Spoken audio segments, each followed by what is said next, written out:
അതിന് വേണ്ട ഇൻഗ്രീഡിയൻസ്: പഞ്ചസാര വേണം, അരമണിക്കൂർ വെള്ളത്തിൽ കുതിർത്ത ബസ്മതി റൈസ് ഒന്ന് ക്രഷ് ചെയ്തത്, ബദാം ക്രഷ് ചെയ്തത്, ഈന്തപ്പഴം പ്യൂരി ആക്കിയത്, നെയ്യ്, ഏലക്കാപ്പൊടി, പാല്. ഇതിലേക്ക് നമുക്ക് പാൽ ഒഴിച്ച് കൊടുക്കാം.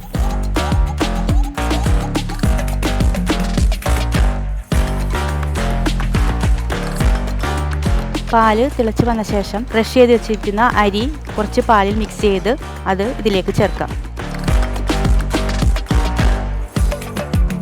ഇതിൻ്റെ കൂടെ തന്നെ ബദാം ക്രഷ് ചെയ്തതും ചേർക്കാം. ഇനി ഈ റൈസ് ഒരു 20 മിനിറ്റ് ചെറുതീയിൽ വേവിച്ചെടുക്കാം. ആൽമണ്ട്സും ഡേറ്റ്സും ഒക്കെ ചേർക്കുന്നത് കൊണ്ട് തന്നെ ഇത് നല്ല റിച്ച് ആയിട്ടുള്ള ക്രീമി ആയിട്ടുള്ള ഒരു പായസമാണ്. റൈസ് ഒരു 20 മിനിറ്റ് മിൽക്കിൽ കിടന്ന് കുക്കാവണം.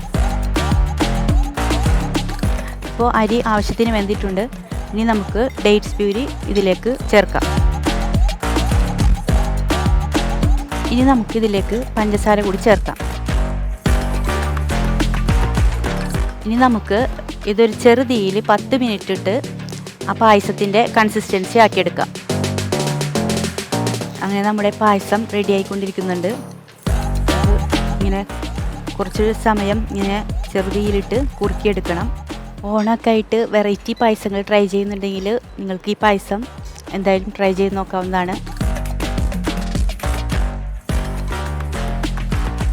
ഇനി നമുക്കിതിലേക്ക് കുറച്ച് ഏലക്കാപ്പൊടി കൂടി ചേർക്കാം.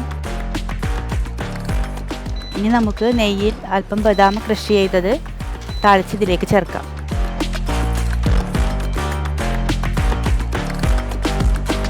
അപ്പോൾ നമ്മുടെ പായസം റെഡി ആയിട്ടുണ്ട്. ഇനി നമുക്ക് ഈ പായസം ഒരു ബൗളിലേക്ക് മാറ്റാം.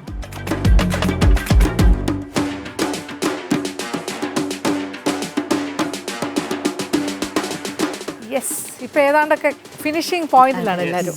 ഓക്കെ, ഇവിടെ ഡേറ്റ് സാൽമൺ പായസം എങ്ങനെ ശരിയായി വന്നു അല്ലേ? നന്നായിട്ട് എല്ലാം പായസമൊക്കെ റെഡിയായി. ഇനി ആൽമണ്ട്സ് കുറച്ച് നെയ്യിലൊന്ന് മൂപ്പിച്ചിടാനുള്ളൂ, അത്രയും കൂടെ ഉള്ളൂ. ഓക്കെ, കണ്ടിട്ട് കൊള്ളാം, അടിപൊളി.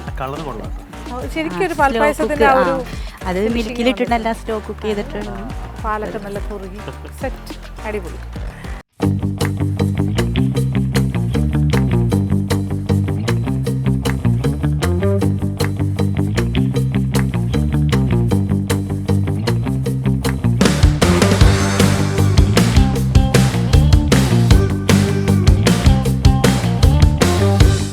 നമ്മുടെ രുചികരമായ ഡേറ്റ്സ് ആൽമണ്ട് പായസം റെഡി ആയിട്ടുണ്ട്.